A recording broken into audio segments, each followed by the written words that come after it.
Sí, buenas tardes a todos los que nos escuchan en este día maravilloso que es el Día del Maestro, para quienes mando un fraterno saludo, porque la educación realmente es la fortaleza de todo pueblo en el mundo. Un saludo especial también para el doctor Joel,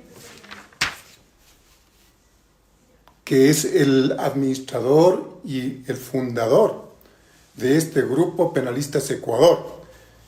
En esta tarde me ha tocado hacer esta disertación sobre el rol de la víctima y la necesidad o no de presentar la acusación particular dentro del proceso penal.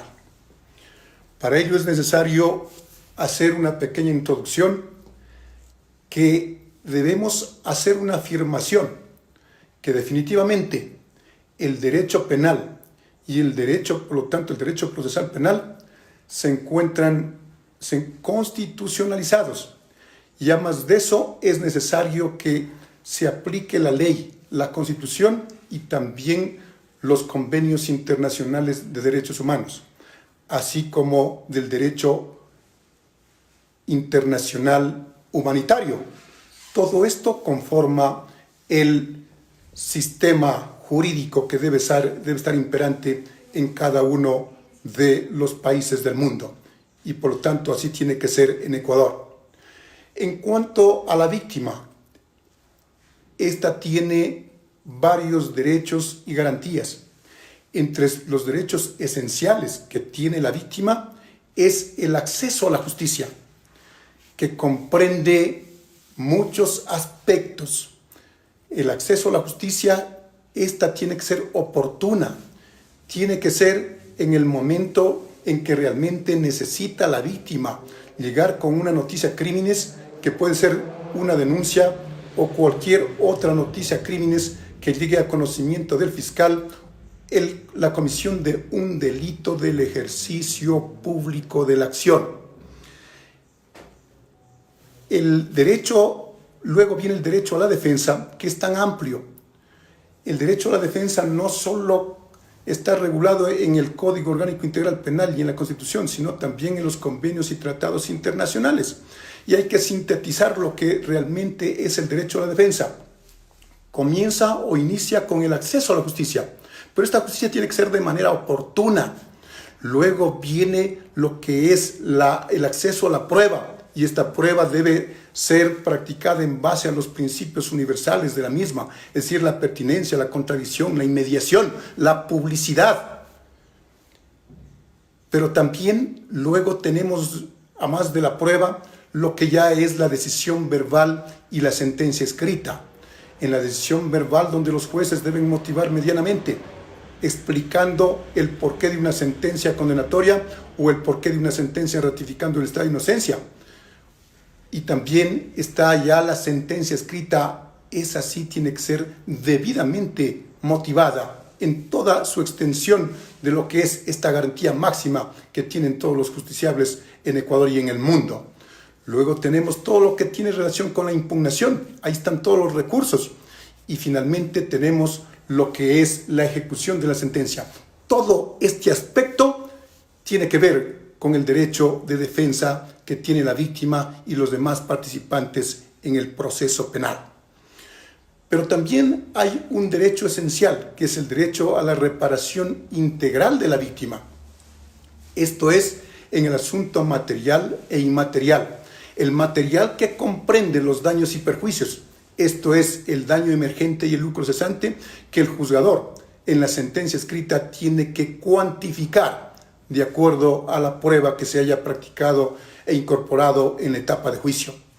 Pero también tenemos la parte inmaterial, que se refiere al daño moral que se le ha ocasionado a la víctima como consecuencia de la comisión del delito, es decir, cuando se ha violado un bien jurídico protegido.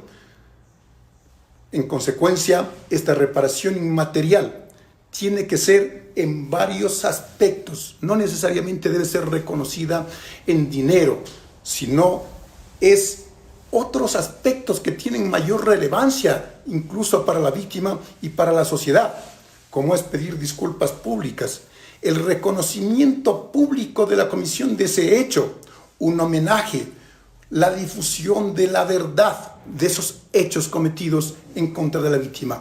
Eso comprende la reparación inmaterial por disposición de las normas jurídicas nacionales y supranacionales. Pero también hay que hacer referencia que la víctima, si bien es cierto, ha sido un poco relegada en el proceso penal, en la legislación ecuatoriana, tiene derecho también a la rehabilitación integral. Es decir, si ha sido víctima de la comisión de un delito de lesiones, es necesario que se le dé una atención física, es decir, médico, para que de esa forma se pueda remediar las lesiones que se han cometido en contra de la víctima. Pero también puede ser que sufrió una agresión sexual y consecuentemente necesita una reparación también en el campo psicológico y en el campo social.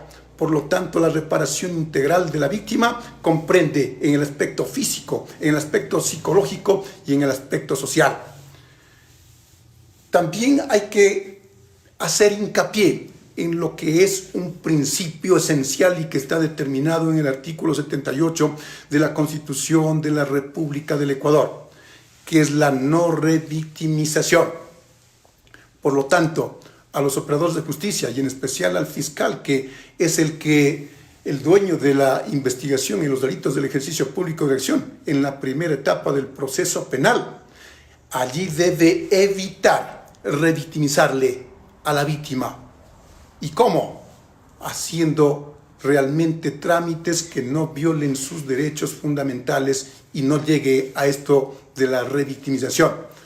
Por lo tanto, el médico legista que le hace un examen médico legal a la víctima por un supuesto delito de lesiones no le puede preguntar tantas veces cuantas él quiera sobre el hecho que se ha cometido en su contra y luego el fiscal tomarle nuevamente la versión para finalmente en la etapa de juicio tomarle su testimonio. Eso no puede pasar por disposición de las normas legales, constitucionales y supranacionales. Por el contrario, debe garantizarse que no se quebrante este principio esencial que es de carácter constitucional en Ecuador. Y para ello solo tiene que tomarle el testimonio anticipado, pidiéndole al juzgador que señale día y hora en el que se lleve a cabo esta diligencia y a la que tienen derecho a asistir todos los sujetos procesales que intervienen en los delitos del ejercicio público de la acción. Pero también es necesario que la víctima se encuentre protegida y para ello tanto el fiscal como el juzgador tienen que dictar medidas de protección porque puede haber peligro de su vida, de su integridad física o de cualquier otra situación, incluso del peligro de desaparecer la prueba para que ese delito quede en la impunidad. Por lo tanto, los operadores de justicia, en este caso la Fiscalía y el juzgador, tienen la obligación de dictar medidas de protección que eviten la vulneración de sus derechos fundamentales. Y también tenemos algo fundamental, algo esencial, que es el acceso a la protección de víctimas y testigos y otros operadores de justicia. Muchas veces la víctima está siendo vulnerada sus derechos y nadie le protege. Por lo tanto, es necesario que la Fiscalía, como titular del ejercicio público de elección, esté pendiente de sus derechos fundamentales y cuando estos van a ser vulnerados o han sido vulnerados, obligatoriamente tiene que ingresar la víctima a la protección de víctimas y testigos que está a cargo de la Fiscalía General del Estado.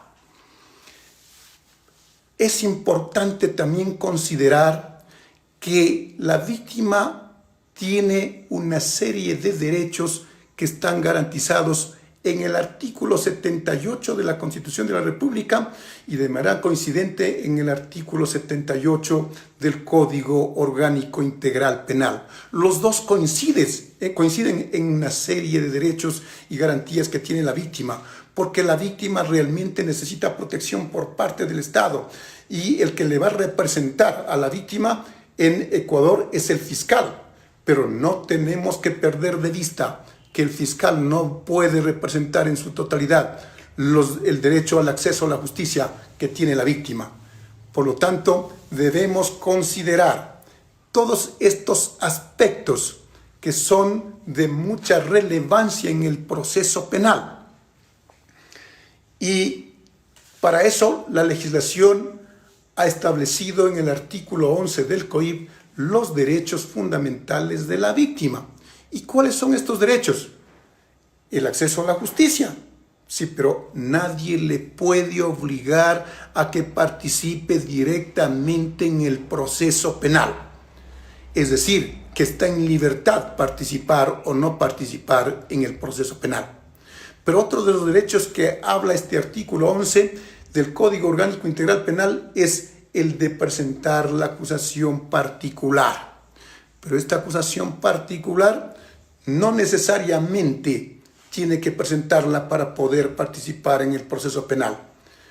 El juzgador y el fiscal deben tomar en cuenta lo que dispone la jurisprudencia emanada por la Corte Interamericana de Derechos Humanos, así como la doctrina desarrollada por los grandes tratadistas, fundamentalmente por los tratadistas que son considerados a nivel mundial. Y entre estos tratadistas podemos mencionar una serie de los que más han tratado este tema, y uno de los que más ha estudiado el tema de la víctima es el doctor Jordi Nieva Fenol, profesor universitario, que tiene a su haber muchos libros de derecho procesal penal. También el doctor Eugenio Zaffaroni. Tenemos también un artículo importante desarrollado y publicado en una revista que es indexada, que habla sobre el rol de la víctima y el derecho a la reparación a la víctima, que fue publicado en el año 2019. También hace referencia a la víctima Mayer, que habla sobre la víctima y la participación en el proceso penal. Y ellos de manera certera han dicho que al ser víctima está formando parte de los sujetos procesales que intervienen en el proceso penal. Y así lo determina de manera expresa nuestro Código Orgánico Integral Penal. Al hablar de los sujetos procesales de los delitos del ejercicio público de la acción en el procedimiento ordinario, ¿cuáles son? Por todos es conocido. Tenemos la víctima, tenemos el procesado, tenemos el fiscal y tenemos la defensa técnica. Si es un sujeto procesal, la víctima, entonces tiene los mismos derechos y garantías de los otros sujetos procesales. Pero necesitamos hablar de la acusación particular, que realmente está regulada en nuestro Código Orgánico Integral Penal y habla de una serie de aspectos, como cumplir requisitos legales para poder ser presentada ante el juzgador competente, y luego este juez competente será el que le dé el trámite legal correspondiente y acepte a trámite esta acusación particular. Así está regulado en nuestro Código Orgánico Integral Penal. Y una vez que ya está aceptada a trámite, entonces se dice que ya puede participar directamente en el proceso penal, lo cual es un error. Ya voy a explicar un poco más adelante. La acusación particular, si bien está regulada en el Código Orgánico Integral Penal, entonces necesitamos que esta acusación particular tenga la certeza de que sea presentada por la víctima directamente. Entonces, cuando hablamos de la víctima, tenemos que hablar que hay víctimas directas de la comisión de la infracción, es decir, que ha sufrido la lesividad como consecuencia de la comisión de la infracción, y también tenemos víctimas indirectas. Entonces, si a alguien le cometen el delito de homicidio, la víctima sería el que perdió la vida como bien jurídico protegido, pero también tenemos sus familiares, que puede ser su cónyuge, su conviviente, los parientes hasta el segundo grado de consanguinidad o el primer grado de afinidad, que también son víctimas, o de las personas jurídicas, los representantes legales de las personas jurídicas de derecho privado, los representantes legales de las personas jurídicas de derecho público. Pero aquí hay que hacer una aclaración. Hay personas jurídicas que tienen personería jurídica y ellas tienen la facultad de presentar esta acusación particular de manera directa por parte de su representante legal, sin perjuicio que intervenga el Procurador General del Estado. Pero si estas personas jurídicas de derecho público no tienen personería jurídica, como por ejemplo todos los ministerios que existen en nuestro país, no tienen personería jurídica. En este caso, de manera obligatoria, le toca participar y presentar la acusación particular al Procurador General del Estado, sin perjuicio que lo haga también su representante legal de esa institución pública que no tiene personería jurídica. Pero también es considerada víctima en las personas jurídicas de derecho privado, cuando los administradores cometen un delito, por ejemplo, de estafa o abuso de confianza de una persona jurídica de derecho privado. Los accionistas o los socios que forman parte de esa persona jurídica tienen la calidad de víctimas. Y también, lo más importante, que cualquier comunidad o miembros de una comunidad, cuando han sido violados sus derechos de manera, en todo su contexto, en contra de la comunidad, también son titulares de la violación de ese derecho fundamental y son considerados víctimas. Y consecuentemente, de acuerdo con estas reglas del Código Orgánico Integral Penal, tienen la facultad de presentar la acusación particular.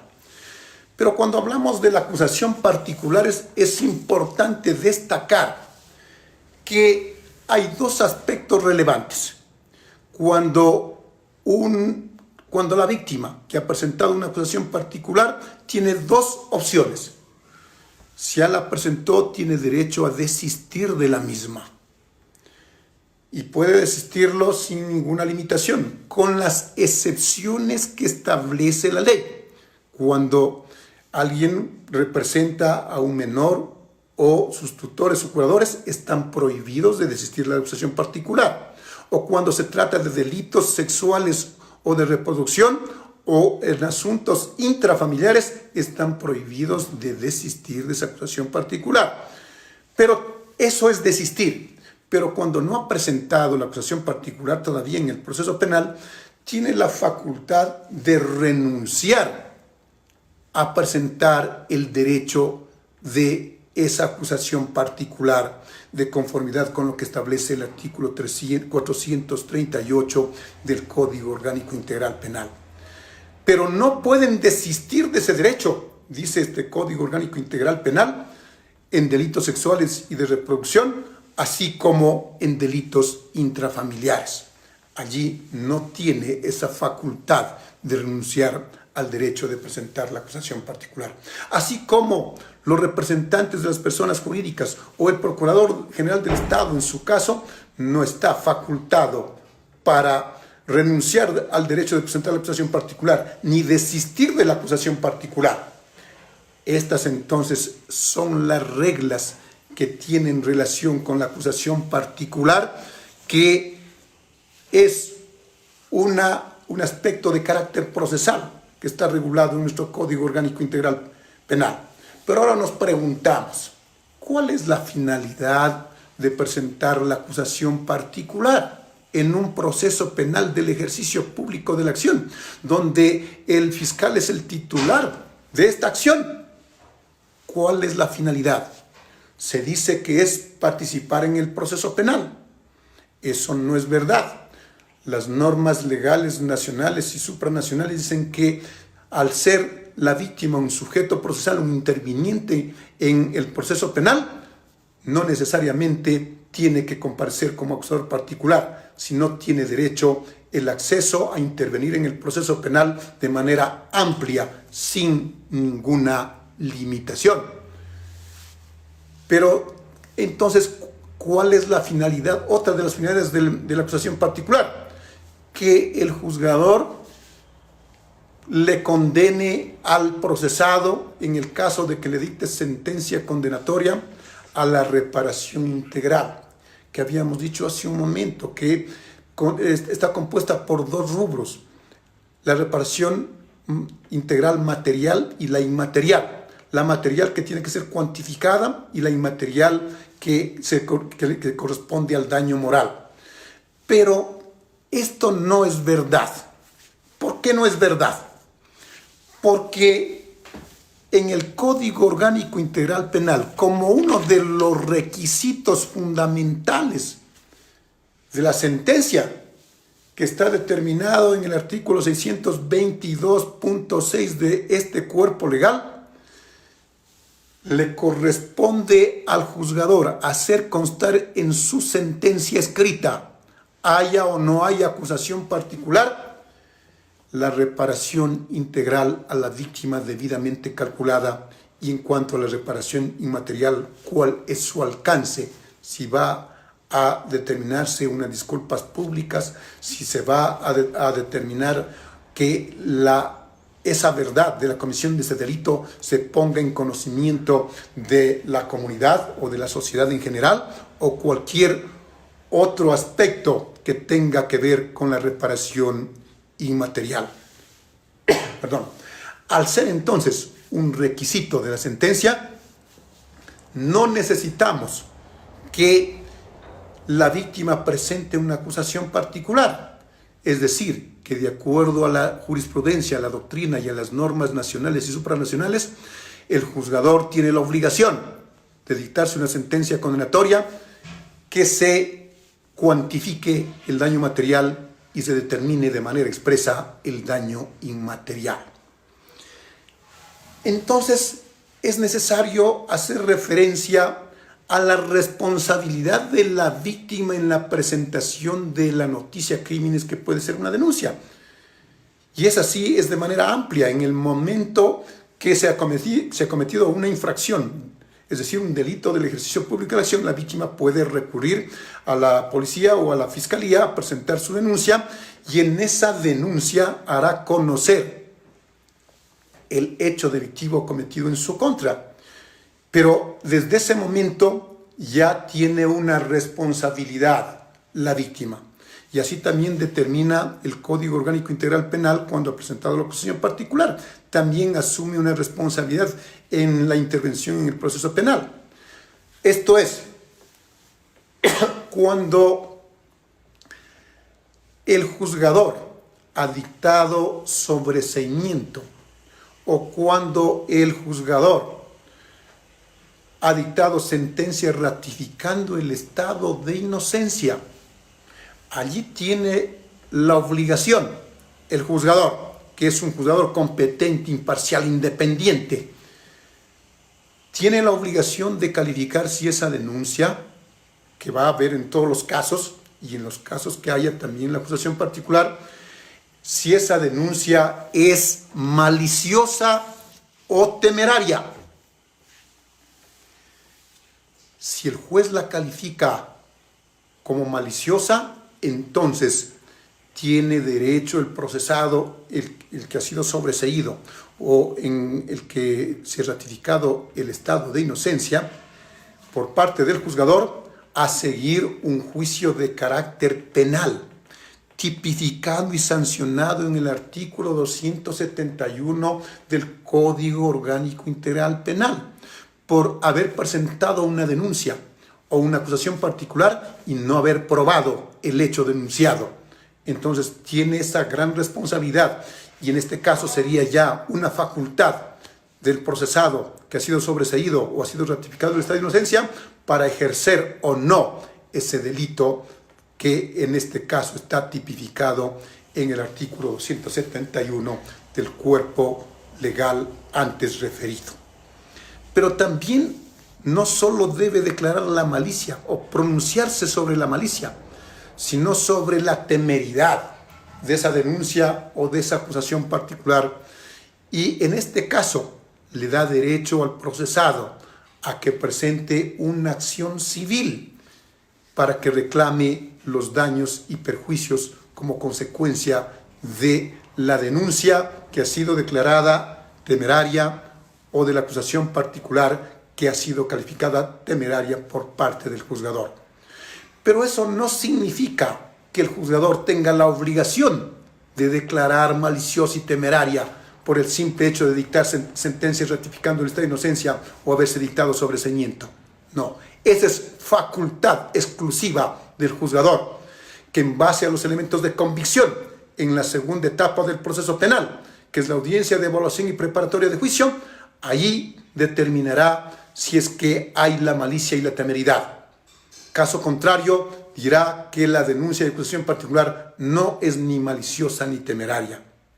Y de igual forma, cuando ya estamos en la etapa de juicio, será el juzgador el que haga una relación del hecho, es decir, haga referencia al hecho que fue la noticia criminals, así como la prueba de cargo y de descargo buscada por la Fiscalía y aportada también por cada uno de los sujetos procesales, y luego de eso determinará si se dicta sentencia ratificando el estado de inocencia, si la califica a esa denuncia y acusación particular de maliciosa y temeraria. De no tener esa firme convicción por parte del juzgador, no solo para establecer la infracción y la participación del procesado, en cuyo caso se dicta sentencia ratificada del estado de inocencia, también tiene la facultad amplia, de acuerdo a su propio criterio, a su propia convicción y a su propia formación jurídica y a lo que le diga su conciencia, de calificar o no la malicia y la temeridad de esa denuncia o acusación particular. Pero es necesario ahora sí poner un ejemplo concreto donde se violenta lo que es el derecho o los derechos y las garantías de la víctima. Y aquí tenemos una figura jurídica que es una medida o un mecanismo alternativo de solución de conflictos que tiene nuestra legislación nacional y que también está regulado en la mayoría de las legislaciones del mundo.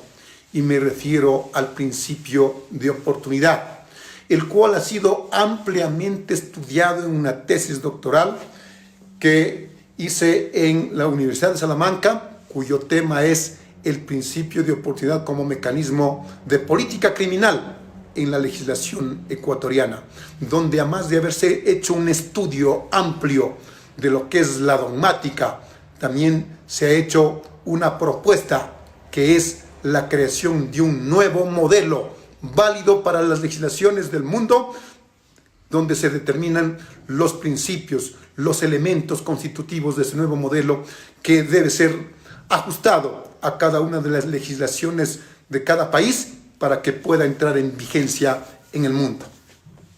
Pero en Ecuador está regulado en los artículos 412 y 413 de nuestro Código Orgánico Integral Penal. Y dice que este principio de oportunidad procede en dos casos: en delitos sancionados con penas privativas de la libertad de hasta 5 años, siempre que no afecte el interés público ni al interés del Estado. Y la otra causal es en delitos culposos, en los que el infractor, como consecuencia de la comisión del delito, sufre una enfermedad grave que le impide vivir normalmente. Esas son las dos causales. Pero luego viene cuál es el procedimiento que está estableciendo este Código Orgánico Integral Penal. Una vez que tenga la noticia criminal el fiscal, tiene esa posibilidad de ir ante el juzgador, a pesar de ser un delito flagrante, un delito no flagrante, cualquier delito que sea. Supongamos que se trata de un delito flagrante y es un delito de tránsito donde una persona conducía el vehículo y al lado iba un amigo suyo y como consecuencia de incumplir el deber objetivo de cuidado, sufre un accidente de tránsito y muere su acompañante. pero él también queda gravemente afectado en su integridad física, es decir, que no va a poder vivir normalmente como consecuencia de esas lesiones ocasionadas por ese delito culposo, por haber incumplido el deber objetivo de cuidado. En ese caso, a pesar de haber una persona fallecida, pero también hay una persona que es el infractor, el que supuestamente cometió la infracción, que hasta ese momento se garantiza su presunción de inocencia. Sin embargo, de lo cual el fiscal en ese caso tiene que poner en consideración al juez que quiere aplicar el principio de oportunidad y por lo tanto que señale día y hora para que se lleve una audiencia pública y contradictoria, no oral, porque se entiende que todas las audiencias son orales, no hay audiencias que sean escritas, por lo tanto las audiencias son públicas y contradictorias. Públicas, todas aquellas, o con la excepción que establece la ley, en las cuales la audiencia es reservada. Pero, ¿qué dice la ley respecto de la víctima? Dice que la víctima de la comisión de esta infracción, que pueden ser en este caso los familiares de la persona que falleció como consecuencia del accidente de tránsito, dice que pueden o no pueden comparecer a esa audiencia, donde se va a tratar la aplicación del principio de oportunidad. Es decir, le deja en libertad, porque se supone que el fiscal, como titular del ejercicio público de la acción, es el que le representa a la víctima, y eso no es verdad. Decimos que la víctima es un sujeto procesal igual, con los mismos derechos y garantías que tiene el fiscal.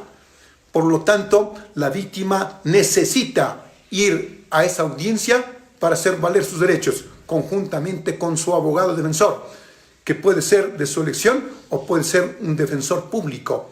Y este defensor público, que no debe de formar parte, como es en las legislaciones de países desarrollados, de la defensoría pública, sino debe haber una defensoría que sea exclusivamente para defender los intereses y los derechos de la víctima, como así es, por ejemplo, en la legislación mexicana.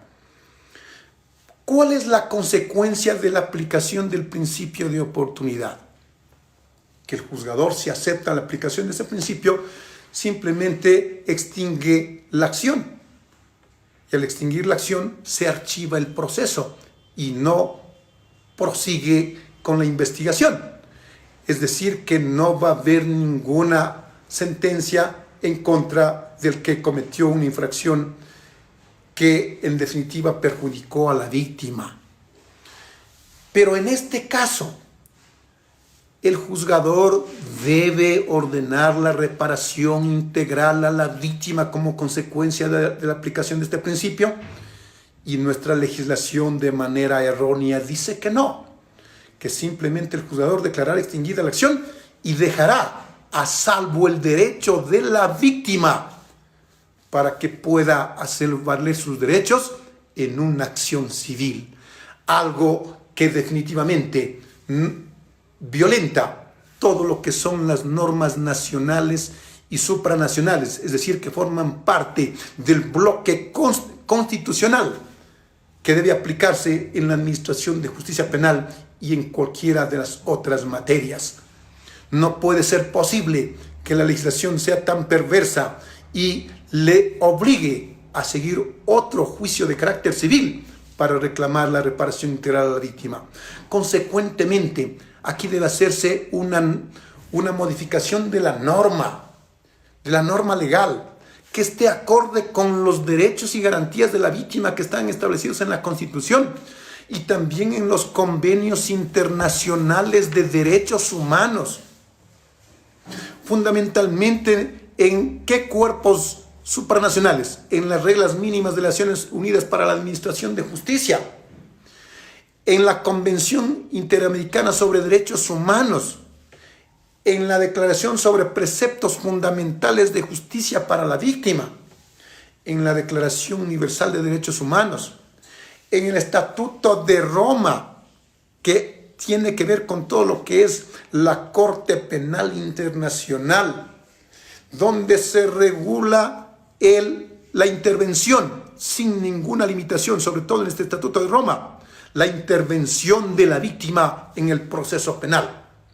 Pero en los otros cuerpos anteriormente referidos, que son de carácter supranacional, también garantizan el acceso a la justicia, el trato digno, el respeto de sus derechos, el acceso a la justicia, la reparación integral y sobre todo la intervención de manera abierta, como dije hace un momento, sin ninguna limitación, para que haga valer sus derechos y sus garantías ante los jueces competentes, ya sea a nivel nacional o a nivel internacional.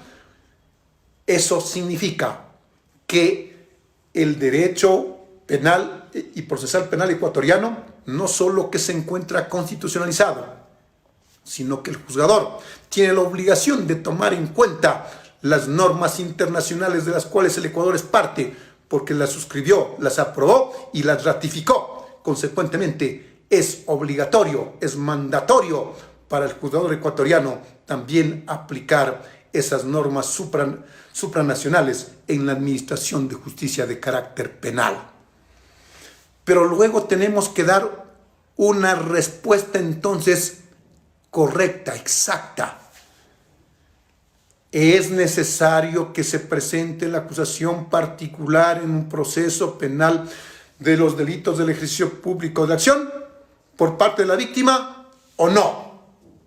La respuesta es no. ¿Por qué? Porque la víctima, de acuerdo con la explicación y la vigencia de las normas nacionales y supranacionales, tiene el derecho a la participación directa en el proceso penal y tiene derecho a ser escuchada, a presentar pruebas, a poder impugnar y a poder participar en su integralidad en el proceso penal. Entonces, la acusación particular, si se dice que tiene la facultad sobre el acusador particular de pedir la reparación integral penal, la reparación integral de la víctima, eso no es verdad, porque hace un momento afirmé que uno de los requisitos básicos de la sentencia es que se cuantifique la reparación material e inmaterial en la sentencia escrita. Porque si la sentencia no cumple los requisitos que establece el Código Orgánico Integral Penal, simplemente es una causa para declarar la nulidad de la misma. En Ecuador tenemos 3 causas de carácter legal en las cuales se puede declarar la nulidad de un proceso. Cuando el juez actúa sin competencia, el proceso es nulo. Cuando se ha violado el trámite, es decir, el trámite que está establecido en la norma procesal, y este trámite ha generado indefensión, también es causa de nulidad. Pero también es causa de nulidad cuando la sentencia escrita no cumple con los requisitos que establece nuestra ley procesal. Si no cumple con esos requisitos, por mandato de esta misma norma de carácter legal, esa sentencia es nula. Pero también hay otra garantía máxima, que esta ya es de carácter constitucional. Garantía, no principio, la motivación. Los jueces tienen la obligación de motivar sus decisiones verbales y también de sus sentencias o de sus resoluciones escritas. Si no están debidamente motivadas, es decir, haciendo referencia al hecho, a las pruebas de cargo, a las pruebas de descargo, a las normas nacionales y supranacionales aplicables al caso concreto para luego llegar a una conclusión valedera, esa sentencia no estaría debidamente motivada. Y si no está motivada, su consecuencia jurídica es la nulidad. Esa sentencia es nula y de nulidad absoluta. Eso es la motivación. Por lo tanto, decimos que la acusación particular no es necesaria que se la presente dentro de un proceso penal. ¿Cuál es la propuesta que hago ya en mi ponencia que la estoy desarrollando? Que todas las normas que regulan lo que es la acusación particular y que están limitando el derecho a la participación de la víctima en el proceso penal sean derogadas. y se dicte una legislación que esté acorde con los derechos y garantías que están en la Constitución respecto de la víctima y también con las reglas o las normas jurídicas de carácter supranacional que son parte de la legislación ecuatoriana por haber sido ratificadas por nuestro país. Entonces, solo allí tendremos un proceso justo, un acceso a la justicia oportuna y sobre todo la protección de los derechos máximos que tiene la víctima en todo proceso penal. Y cuando digo en todo proceso penal, no necesariamente nos estamos refiriendo a los delitos del ejercicio público de la acción, donde hay un procedimiento ordinario y también hay unos procedimientos especiales, y en todos ellos tiene la facultad y la libertad de poder intervenir de manera amplia por parte de la víctima. Pero tenemos en los procedimientos especiales un procedimiento que es para juzgar delitos del ejercicio privado de la acción. Esos delitos hoy son 5 con las reformas últimas y que entrarán en vigencia en junio del presente año por la vacancia legis. Y esos delitos son el estupro, la usurpación, delitos sancionados con penas de más de 3 días y hasta 30 días, el delito de calumnia, y hay un nuevo delito que es la afectación a animales domésticos. Entonces, estos son delitos del ejercicio privado de la acción. Cuando alguien ha cometido un delito de carácter, en este caso, de delitos de ejercicio privado de la acción, como es la calumnia, por ejemplo, donde está afectado el honor, la dignidad y el buen nombre de la víctima. Entonces, allí sí las reglas son claras y dicen que es la víctima la única que puede concurrir ante un juez de garantías competente presentando su querella, no su acusación particular. Acá se llama querella. Y una vez que sea aceptada a trámite por parte del juzgador, se le da el trámite legal correspondiente, dándole el derecho al querellado, a la defensa y a todos sus derechos y garantías que están consagrados en nuestro marco jurídico vigente en Ecuador. Pero aquí hay algo importante. Si hay una víctima y si hay un procesado, es decir, hay un querellante y un querellado, aquí hay la amplia facultad de aplicar el principio de mínima intervención penal. Eso significa que si la víctima no quiere presentar su querella o si la presenta y hay un arreglo, hay un acuerdo entre las partes, entonces no tiene o no prosperará el proceso penal y en definitiva se archivará y no tendrá ninguna consecuencia jurídica, porque así tiene que ser el derecho penal, porque el derecho penal es de última ratio y el derecho penal no está únicamente para castigar, sino para garantizar la paz social de las personas, de la sociedad, para garantizar los derechos de la víctima, los derechos del procesado, los derechos de la sociedad. Pero hay que tomar en cuenta que el derecho penal no es únicamente para castigar, es decir, para criminalizar, y en este caso los países de América Latina, para criminalizar la pobreza. Ni tampoco tiene que estar al servicio de los que tienen el poder económico y político, para que se sirvan de este derecho penal y puedan controlar y mantener el poder, limitando en muchas legislaciones como en la ecuatoriana el derecho a la protesta social, que no puede ser limitada esta protesta en ninguna legislación penal del mundo. Por lo tanto, debo recalcar que la víctima es parte medular en el proceso penal de los delitos del ejercicio público de la acción y del ejercicio privado de la acción. Y no se puede limitar los derechos de este sujeto procesal porque realmente eso ocasionaría definitivamente, si no se administra justicia adecuadamente y de acuerdo a lo que se ha investigado en un proceso penal, y si se perjudica sus derechos y se violentan sus derechos y garantías, puede recurrir también la víctima a organismos internacionales.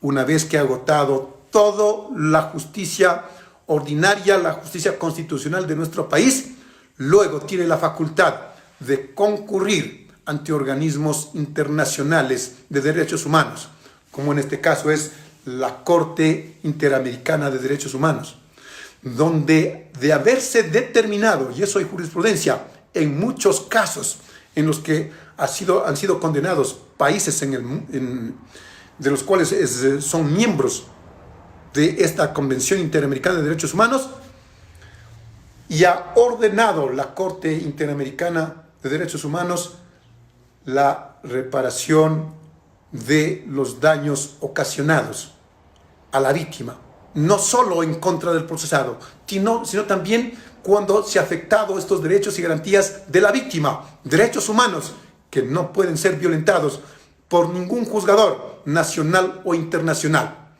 Por lo tanto, el mensaje es que sigamos investigando, sigamos leyendo lo que dice la doctrina, lo que dice la jurisprudencia, sigamos escribiendo artículos en revistas indexadas o en libros que podamos ir contextualizando, sobre todo lo que es el proceso penal, los derechos de los sujetos procesales, y destacando los derechos de la víctima y también los derechos y garantías del procesado, que es lo que me apasiona y que estoy escribiendo algunos aspectos que serán puestos en conocimiento de toda la ciudadanía.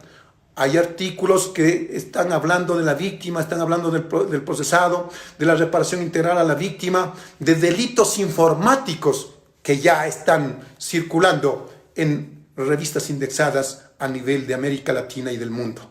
Por lo tanto, les agradezco infinitamente por haberme dado esa oportunidad de poder participar con esta ponencia y dejar esclarecido los derechos de la víctima, para que de esta ponencia nazca una serie de inquietudes, y de esas inquietudes nazcan nuevos conocimientos que vayan a alimentar lo que es la ciencia jurídica y sobre todo lo que es la dogmática, para quienes estamos haciendo el libre ejercicio de la profesión, donde bregamos las 24 horas del día, haciendo respetar los derechos de los sujetos procesales, ya sea que nos toque defender los derechos de la víctima o los derechos y también garantías del procesado. Les felicito a todos los que están escuchando esta conferencia, para que de esta forma se abra un foro, un debate, y al final saquemos conclusiones valederas en beneficio de todos los que formamos parte de un conglomerado nacional, no solo de Ecuador, sino de todos los países que forman parte de la comunidad mundial. Muchísimas gracias a ustedes, y que en este día sigan las ponencias, y luego de todas las ponencias que se escuche, saquemos los conocimientos que serán muy fructíferos, de mucha valía para la justicia y para garantizar los derechos de la víctima, que estoy en este momento haciendo mi disertación. Muchísimas gracias y que tengan una buena tarde.